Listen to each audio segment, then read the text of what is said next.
उठी सास का अपमान।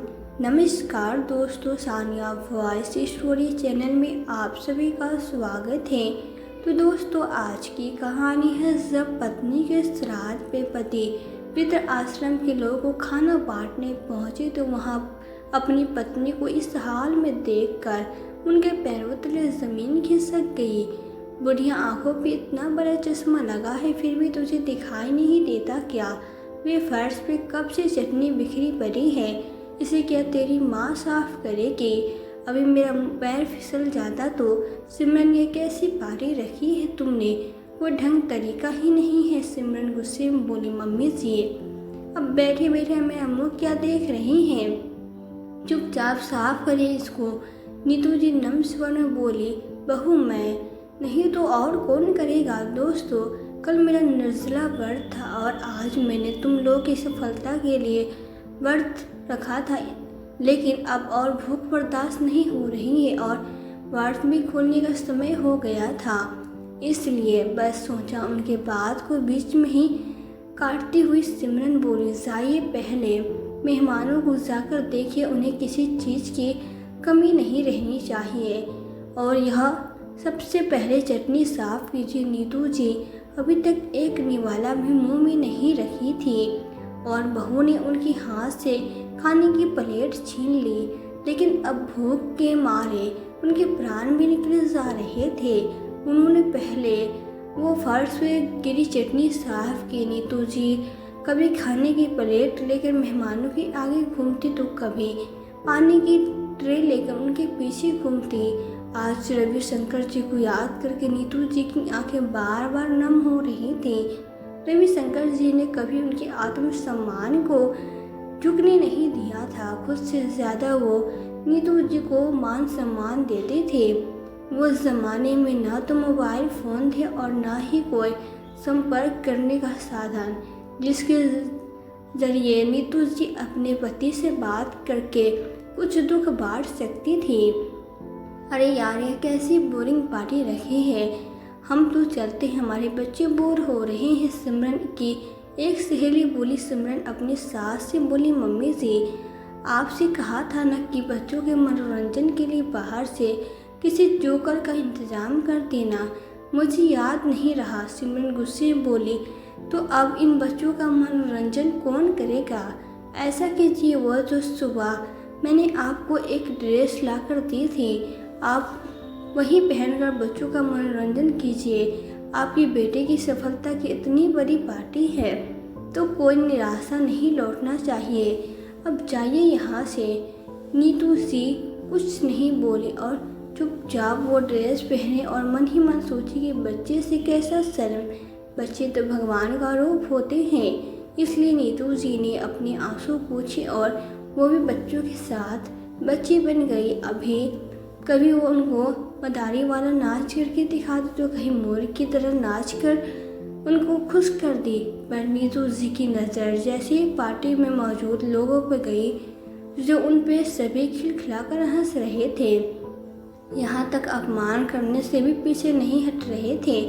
कुछ देर बाद सब लोग अपने अपने घर जा चुके थे, लेकिन इतना अपमान खाने के बाद नीतू जी की अब भूख भी कहाँ मर चुकी थी। वह कमरे में जाकर धम से लेट गई। 2 दिन से व्रत के कारण उनकी तबीयत भी काफ़ी ख़राब हो चुकी थी। ऐसे ही वक्त बीतने लगा। एक दिन नीतू जी बाजार से घर लौटी तो देखा उनका सामान घर के बाहर वाले आंगन में रखा था और सभी घरों में ताले लगे हुए थे, तो उन्हें थोड़ी घबराहट हुई। फिर नीतू जी रसोई में सामान रखने के लिए गई तो देखा कि वहाँ भी ताला लगा हुआ था।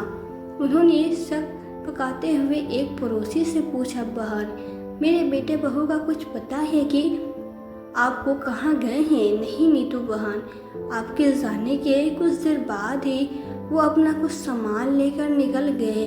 सारा सामान पूरे आंगन में फैला हुआ था। अब वो कहाँ जाए कि यही सोच सोच कर उनकी हालत खराब होती जा रही थी। करीब 1 घंटे तक वह पत्थर की मूर्ति की तरह, जहाँ इस अनजान शहर में लोग एक दूसरे की मदद करना तो दूर आपस में बोलना भी पसंद नहीं करते, वहाँ नीतू जी किस से उम्मीद मांगती। उसके पास पैसे भी नहीं थे, वो पति के पास वापस जा सकती। धीरे धीरे नीतू जी ने बड़ी हिम्मत के साथ खुद को संभाल लिया। वहीं एक दो घरों में काम करके अपना पेट भर लिया और एक रात को घर के बाहर वाले आंगन में ज़मीन पर ही सो जाती। ऐसे करीब 1 महीना बीत चुका था, लेकिन बेटी बहू लौटकर अभी तक नहीं आए थे। बेटे के विश्वासघात और पति से दूरी के कारण वो धीरे धीरे बीमार रहने लगी। हालत यह हो गई कि एक दिन वो उठ ही नहीं पाई। 2 दिन तक जब वो वहीं पर लेटी रही और काम भी नहीं गई, तो एक भले आदमी ने उन्हें ऐसी हालत में देखा तो पास के एक वृद्ध आश्रम में पहुंचा दिया, जहां उनके स्वास्थ्य का ध्यान रखा गया और कुछ ही दिनों में वो फिर से ठीक हो गई थी। उधर रविशंकर जी अपने किसी दोस्त से मिलने उस वृद्ध आश्रम पहुंचे तो कोने में बैठी उस महिला को देखते ही रविशंकर जी के पैरों तले जमीन सरक गई। रविशंकर जी ने वहाँ के मैनेजर से पूछा तो वो बोले, पता नहीं रविशंकर जी बेचारी कौन है। यह बता रही थी इनके बेटे बहू इसे छोड़कर चले गए। अभी 15 दिन पहले ही एक आदमी बेहोशी की हालत में इसे यहाँ छोड़कर गया था, पर जब देखो बेचारी अपने पति को याद करके बस रोती रहती है। यह सब सुनकर रविशंकर जी की आंखों से झरझर आंसू बहने लगे। क्या हुआ रविशंकर जी? क्या आप इस वृद्ध औरत को जानते हैं? रविशंकर जी कपाते होठों से बोले, हाँ मैनेजर साहब, जन्म जन्मांतर का रिश्ता है उस औरत से। मेरा या मेरी पत्नी नीतू है। यह सुनकर मैनेजर बाबू भी हैरान रह गए। रविशंकर जी नीतू जी के नज़दीक पहुंचे तो सामने पति को देखकर नीतू जी फूट फूट के रोने लगी। तो रविशंकर जी ने नीतू जी को गले से लगा लिया। नीतू, यह सब कैसे हुआ? तुम तो दिल्ली गई थी ना, तो फिर यहाँ कैसे पहुँच गई? नीतू जी बस रोती जा रही थी और उनके बीते हुए कल का चलचित्र उनकी आंखों के सामने घूमने लगा था। नीतू, तुम्हारे खांसी तो ठीक ही नहीं हो रही है और यहाँ की दवाई तुम पर असर नहीं कर रही है। मुझे डर है कहीं कुछ ज़्यादा ना हो जाए। तुम्हें अब दिल्ली जाकर दिखा लेना चाहिए। दुनिया के लोग वहाँ जाकर इलाज करवाते हैं। किस बात की ये दिक्कत है तुम्हें? बेटा तो पहले से ही उसी शहर में रहता है। सोचने वाली बात है, हम बच्चे अपनी हर छोटी छोटी बात माँ बाप से खुलकर बता देते हैं और हम बूढ़े माँ बाप अपनी तकलीफ भी नहीं बता पाते। ऐसा क्यों? रविशंकर जी अपनी पत्नी नीतू जी से कहते हैं। नीतू जी बोली, आप मेरी चिंता मत कीजिए, मैं बिल्कुल ठीक हूँ और आपको यहाँ रांची में अकेले छोड़कर मैं दिल्ली कैसे जा सकती हूँ? अभी आपकी नौकरी को 8 महीने बचे हुए हैं और फिर वहाँ बहू भी नौकरी करती है। मैं किसके साथ बात करूँगी? बहू के साथ तो मैं शादी कर दिन भी नहीं रही। याद है ना, आपने अपनी मर्जी से शादी करना चाहता था, उसके लिए कितना हमें मक्खन लगाता था कि पढ़ी लिखी लड़की नौकरी वाली लड़की है। हमने हाँ क्या किया कि ब्याह कर ले आया और दूसरे ही दिन लेकर भी चला गया। न जाने उसका स्वभाव कैसा होगा। रविशंकर जी बोले, अरे अपने बेटे के घर जा रही हो तो बहू से डरने की क्या बात है? अगर बेटा विश्वासी ही हो तो फिर बहू कैसी भी हो कोई दिक्कत नहीं होती। दोनों आपस में बात कर रहे थे, तभी उनकी बेटी अमित का फ़ोन आया। रविशंकर जी ने माँ की तबीयत के बारे में बताया तो अमित बोला, पापा, मैंने कभी यहाँ आने से आप लोगों को मना किया है क्या? मैं तो कई बार माँ को बुला चुका हूँ कि आ जाओ यहाँ दिखा देता हूँ, पर वो है कि आपको छोड़कर आना ही नहीं चाहती। लोग तो यहाँ यही सोचेंगे कि बेटे ही ध्यान नहीं देता है। माँ पत्नी का फ़र्ज भी निभा रही है, परंतु एक माँ होने का फ़र्ज भी तो उन्हें निभाना चाहिए। अरे यहाँ आएंगे और सिमरन को कुछ बातें सिखाएंगे, तभी तो कल को वो रांची जाकर कुछ दिन ठहर पाएगी, वरना सब लोग तो सिमरन को ही गलत समझेंगे। रविशंकर जी ने नीतू जी को बहुत समझाया और उन्हें बेटे के पास शहर भेज दिया। माँ को डॉक्टर से दिखाकर दवाई दिलाकर अमित बोला, माँ आपको यहाँ अपना ख्याल खुद रखना पड़ेगा, क्योंकि ना तो मेरे पास वक्त है और ना ही सिमरन के पास। इस बात का मुझे बहुत अफसोस है, पर क्या कर सकते हैं माँ। अब आप आई हैं तो यह किराए के घर जैसा लग रहा है, वरना दिल्ली जैसे शहर में आपका मकान, अपना मकान लेना यह मेरा एक सपना है जो लगता है सपना ही रह जाएगा। नीतू जी बोली, अरे बेटा, भगवान करे तुम्हारे सारे सपने पूरे हो और तुम मेरी चिंता मत करो, मैं रहूँगी वक्त। पिता नीतू जी को रविशंकर जी की चिंता लगी रहती थी, पर वो पत्नी की खुशी के लिए यह सहने को तैयार थे। सिमरन कुछ करती तो नहीं थी, पर अपने मीठी मीठी बातों से नीतू जी को गला फुसला कर घर के सारे काम करवा लेती थी। उन्हें भी लगता था कि बहू बहुत अच्छी है। एक रोज़ सिमरन बोली, मम्मी जी, हमने आज तक कभी अपने किसी दोस्त को यहाँ नहीं बुलाया, क्या करें। किराए का मकान है, इतना छोटा है कि कभी कुछ कर ही नहीं पाए। अब आप आई हैं तो हम सोच रहे हैं कि घर में एक छोटी सी पार्टी रखें, सबको बुलाए और आपसे मिलवाए। आपको कोई दिक्कत तो नहीं होगी ना। नीतू जी हंसकर बोले, अरे नहीं बहू, मैं तो पूरे दिन घर में अकेली ही बैठी रहती हूँ। अच्छा है, घर में कोई आएगा तो चहल पहल रही होगी। सिमरन बोली, पर मम्मी जी यह भी तो सोचिए, 15-20 लोगों का खाना बनाना कितना मुश्किल है, और अगर होटल से मंगवाते हैं तो बहुत पैसे खर्च हो जाएंगे, छोड़िए, रहने ही देते हैं। नीतू जी बोली, अरे नहीं नहीं बहू, अपने ज़माने में मैं तो रोज़ 15-20 लोगों का खाना बनाती थी। वो तो तुम्हारे ससुर नौकरी करने लगे और मुझे लेकर रांची में रहने लगते हैं। मैं इतने लोगों का खाना तो आराम से बना सकती हूँ, तुम बुला लो। सिमरन मुस्कुराने लगी और नीतू जी रसोई में जाकर रोज़मर्रा काम करने लगी। धीरे से बोलो, सिमरन, ऐसा न हो कि माँ की तबीयत ज़्यादा खराब हो जाए और तुम्हारे कुछ पैसे बचाने के चक्कर में अस्पताल और दवाइयों में ज़्यादा खर्चा हो जाए। सिमरन बोली, अरे कुछ नहीं होगा, और वैसे भी कौन सा उन्हें हम दोबारा डॉक्टर के पास ले जाएंगे। छोटी मोटी दवाइयों केमिस्टर से लाकर दे दूँगी, कुछ नहीं होता, बस तुम अपना मुंह बंद रखो। 2 दिन बाद छुट्टी का दिन था, करीब 20 लोग आने वाले थे। नीतू जो सुबह 5 बजे से ही रसोई में लगी पड़ी थी और सिमरन आराम से चैन की नींद सो रही थी। जब रसोई से कुछ बर्तन गिरने की आवाज़ आई तो अमित आकर बोला, माँ थोड़ा आराम से काम करो, सिमरन सो रही है। एक दिन तो बेचारी को छुट्टी मिलती है, उसे भी आप खटपटा लगा रखी है। अगर आपसे काम नहीं होगा तो आपने हाँ क्यों की। नीतू जी बोली, बेटा माफ़ करो, अब ध्यान रखूँगी, अब कोई आवाज़ नहीं आएगी, जो तुम लोग आराम से सो जाओ। नीतू जी सोचने लगी कि मैं तो बहू की मदद के लिए हाँ कर दी, अभी तक नहीं आई, मुझे क्या मालूम था कि वो सारा काम मुझ पे ही छोड़ देगी। सही कहती हैं, अचानक से टेबल पर पानी ख़त्म हो गई।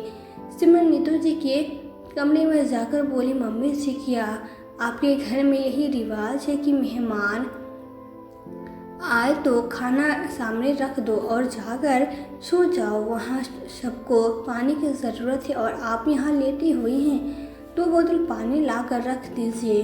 नीतू जी कुछ कहती उससे पहले सिमरन चली गई। नीतू जी चुपचाप पानी की बोतल लाकर टेबल पे रख दी। तभी सिमरन की एक सहेली बोली, ये बुढ़िया, ज़मीन पे थोड़ी सी चटनी गिर गई है, उसे साफ कर, वरना हमारे कपड़े गंदे हो जाएंगे। नीतू जी ने बहू की तरफ देखा तो सिमरन बोली, मुँह क्या देख रही हैं, साफ कर दीजिए। नीतू जी चुपचाप चटनी साफ करके जा रही थी। तभी सिमरन की एक सहेली बोली, सिमरन खाना अच्छा बना लेती है, बीमार पड़ जाएगी तो डॉक्टर दवाई का खर्चा अलग, ऊपर से खाना पीना भी तो तुम तो रहने दो। हाँ, अगर तुम्हें ज़रूरत होगी तो भेज दूँगी। इतना कहकर सिमरन भी हंसने लगी। नीतू जी ने सबकी बातें सुनी तो उनकी आंखें भर आई और वो चुपचाप कमरे में आकर रोने लगी। अपने पति की बातों को याद करने लगी। जब वो कहते थे कि नीतू तुम बहुत भोली हो, किसी की भी बातों में बहुत जल्दी आ जाती हो। उसे वक्त तो मोबाइल का जमाना भी नहीं था। आज पड़ोस में लाइट भी नहीं था। थोड़ी दूर पोस्ट ऑफिस था, वहीं एक फ़ोन था जहाँ से रविशंकर जी कभी कभी नीतू जी से बात करते थे। बेचारी नीतू जी अपने मन की बातें उनसे कह भी नहीं पाती थी। करीब 12 बजे सारे मेहमान चले गए। कमरे में जाकर कहा, अरे माँ खाना खाई हो कि नहीं? चलिए अब खाना खा लीजिए, आराम से, नहीं तो बीमार पड़ जाएंगे। और देखो तुम्हारे खाने की लोगों की कितनी तारीफ की है। चलो जो बहुत सा खाना बचा है तुम भी खा लो। नीतू जी बोली, नहीं बेटा मुझे भूख नहीं है। अब सिमरन आई और बोली, मम्मी जी मेरी सहेलियों की बातों का बुरा मत मानिए, वो तो वैसे ही मजाक कर रही थी। चलिए आप खाना खा लीजिए, फिर सब समेटना भी तो है, मैं आपकी मदद कर दूंगी। नीतू जी बोली, बहू मेरी तबीयत ठीक नहीं है, कल सुबह मिलकर सब साफ कर दूंगी। सिमरन बोली, मम्मी जी कल सोमवार है, आप तो आराम से घर में रहेंगी, मुझे तो ऑफिस में जाना है, इसलिए चलिए कुछ खा लीजिए, फिर सारा काम खत्म कीजिए। इतना कहकर सिमरन कपड़े बदलने चली गई। देर रात तक काम खत्म हुआ, फिर सब अपने अपने कमरे में सोने चले गए। अमित सिमरन से बोला, सिमरन माँ तक गई होगी, अगर यही हाल रहा तो कहीं उनकी तबीयत ना खराब हो जाए, फिर जो सोच के यहाँ बुलाया है वो भी नहीं हो पाएगा और हमारे सारे प्लानिंग धरी की धरी रह जाएगी। सुबह अनीता जी जगी तो देखा पैरों के पास सिमरन बैठी उनके पैरों में तेल लगा रही थी। नीतू जी हैरानी से उठकर बैठ गई। बहू ये क्या कर रही हो, तुम्हारी तबीयत तो ठीक है ना?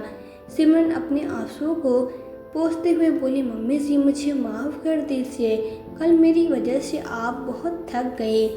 कल अमित ने मुझे बहुत डांटा कि तुम मेरी माँ से कितना काम करवाती हो, मैं उन्हें यहाँ आराम करने के लिए लाया था। मम्मी जी अब मैं काम पर नहीं जाऊँगी, मैं आपकी सेवा करूँगी।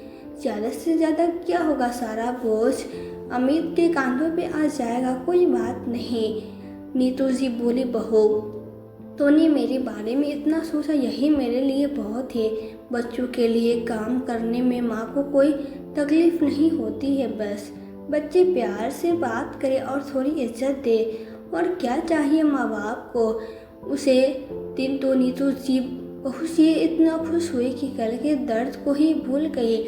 समय बीता। एक दिन शाम में अमित नीतू जी के पास मुँह लटकाए बैठा और बोला, माँ आखिर कितने दिन हम किराए के घर में रहेंगे, समझ में नहीं आता, क्या जीवन ऐसे ही कट जाएगा, क्या हमारा अपना घर नहीं होगा? नीतू जी बोली, बेटा तुम्हारे बाबूजी ने रांची में इतना बड़ा घर बनवाया है तो और आप क्या, मैं सोचा था दिल्ली में घर ले लूँगा तो बाबूजी के रिटायरमेंट के बाद उन्हें भी यहीं ले आऊँगा और हम सब साथ में रहेंगे। फिर छोटी मोटी बीमारियों के लिए तो आप लोगों को परेशान नहीं होना पड़ेगा।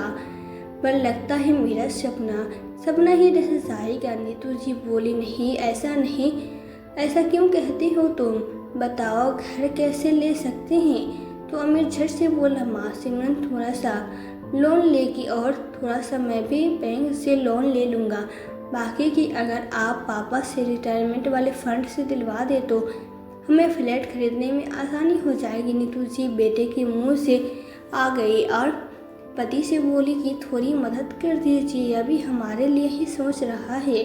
रविशंकर जी ने पत्नी को समझाया कि उसकी पढ़ाई और बेटी की शादी में पहले ही बहुत लोन ले चुके हैं और हमारे बुढ़ापे का सहारा होगा यह फंड का पैसा। पर तुम कह रही हो, मैं दे देता हूँ। रविशंकर जी ने 50 लाख का इंतजाम करवा दिया और बाकी की रकम भी गांव की ज़मीन बेचकर दे दी।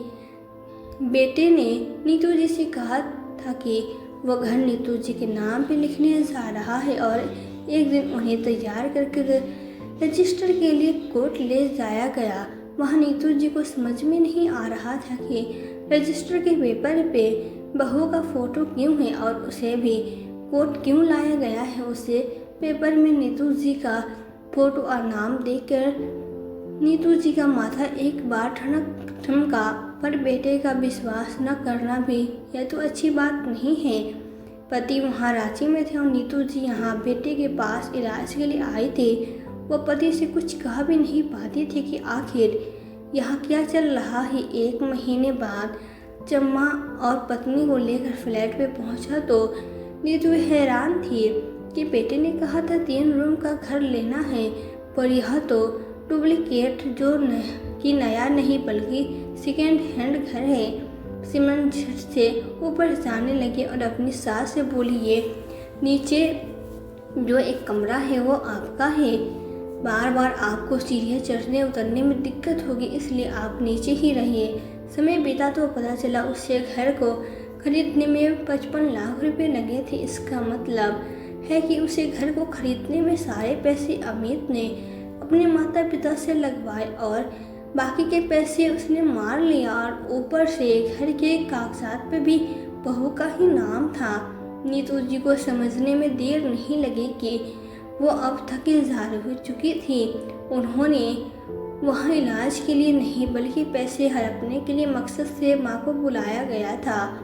कुछ रोज बाद उन्होंने वापस राज्य जाने की जिद की तो सिमरन ने खुशी खुशी उन्हें जानने के लिए हाँ कर दिया, क्योंकि अब तो उनका मकसद पूरा हो चुका था। लेकिन फिर एक दिन माँ को खुद ही वहाँ घर छोड़कर पता नहीं कहाँ चले गए। नीतू जी ख्यालों से बाहर आई तो रविशंकर जी उनको घर लेकर आए। घर जाकर नीतू जी ने रविशंकर जी को सारी बात बताई। रविशंकर जी बोले, अब बेटे पर कैसे करके भी हम क्या कर सकते हैं, लेकिन बेटे की बेईमानी उसके हृदय को छलनी कर रहा था। एक दिन नीतू जी ने बेटे से पूछ लिया कि आखिर तुमने हमारे साथ ऐसा क्यों किया। माँ बाप को धोखा दोगे तो कोई किसी और पे क्या विश्वास करेगा, और घर लेने के लिए लोन कैसे लेते, और क्या हुआ अगर उसके नाम पर घर लिया तो वैसे भी आप लोगों के मरने के बाद सब कुछ तो हम लोगों का ही होगा, तो आपका नाम मैंने हटा दिया। बेटे की बात सुनकर दोनों पति पत्नी अति तेज दुखी हो गए थे। नीतू जी बोली, एक माँ को दुखी करके संसार में कोई सुखी नहीं रह पाया है, तो तुम कैसे चैन से सो पाओगे। तुम्हारी पत्नी ने मेरे साथ तुम्हारा इतना खराब व्यवहार किया, फिर भी मैं कुछ नहीं बोली, पर तुमने जो मेरे साथ धोखा किया उसकी सज़ा तुम्हें ज़रूर मिलेगी। याद रखना, सच कहते हैं लोग, एक माँ की कभी नहीं लगनी चाहिए। समय बीता, बहू की नौकरी छूट गई और अमित का बिजनेस भी घाटे में चलते लगा, तो उसे वो नया घर बेचना पड़ा और फिर उसे इस किराए के मकान में रहना पड़ा। तब उसे माँ बाप की याद आई और एक दिन गिड़गिड़ाते हुए अमित बोला, बाबूजी मेरा बिजनेस डूब गया है, अगर आप लोग कुछ मदद कर दे तो बड़ी मेहरबानी होगी। नीतू जी ने साफ साफ शब्दों में कहा, बेटा दूध का जला छाछ को भी फूंक कर पीते हैं। दिल्ली में जो तुमने मेरे साथ किया मैं उसे कभी भूल नहीं पाऊंगी। क्या वो मकान में मरने के बाद अपने साथ ले जाती। अरे आखिरकार सब कुछ होता तो तुम्हारा ही, इसके लिए माँ से फरेब करने की क्या ज़रूरत थी तुम्हें, किसी और की नहीं, मेरी हाय लगी है। रविशंकर जी बोला, बेटा याद है तुम्हें 6 महीने पहले तुमने कितनी बड़ी बड़ी बातें की थी और अपनी माँ को सपना दिखाकर अपने पास बुलाए थे, पर तुमने और तुम्हारी पत्नी ने नीतू के साथ इतना बुरा व्यवहार किया। खैर छोड़ो, मैं पुरानी बातों पर मिट्टी डालता हूँ और तुमसे इतना ही कहना हूँ कि दोबारा यहाँ मत आना और न ही हमें फ़ोन करना। और हाँ, राज्य वाला मकान हमने तुम्हारी बहन के नाम कर दिया है और तुमने अब कोई रिश्ता नहीं रखना चाहते हमारे जीवन यापन के लिए। हमें सरकार पैसे दे देगी, हमें तुम जैसे बच्चों की कोई ज़रूरत नहीं है जो अपने ही माँ बाप से फरेब करते हैं। सोचना, एक बार ही अपना ही बेटा अगर फरेब करे तो माँ बाप किस पे विश्वास करे। इतना कहकर रविशंकर जी ने बेटे बहू को घर से निकाल दिया। अमित वहीं दरवाजे पर ही अपना माथा पकड़कर बैठ गया कि जो उम्मीद की एक किरण थी वो भी अब बुझ गई। सिमरन बोली, यह सब हमारे लालच का ही नतीजा है, न हम लालच करते न यह सब होता। दोस्तों, आप सबको नीतू जी का फैसला कैसा लगा हमें कमेंट बॉक्स में लिखकर ज़रूर बताइएगा। तो दोस्तों, याद है हमारी आज की कहानी आपको कैसी लगी। यदि कहानी आपको अच्छी लगी हो तो वीडियो को लाइक और शेयर करके चैनल पर यदि नए हो तो चैनल को सब्सक्राइब जरूर कर दे। साथ ही बेल आइकन को प्रेस कर दे ताकि आने वाली वीडियोस की नोटिफिकेशन आपको मिलती रहे। तो आज के लिए बस इतना ही। मिलती हूँ आपसे एक नई वीडियो में एक नई कहानी के साथ। कहानी में अंत तक बनी रहने के लिए आपका दिल से बहुत बहुत धन्यवाद।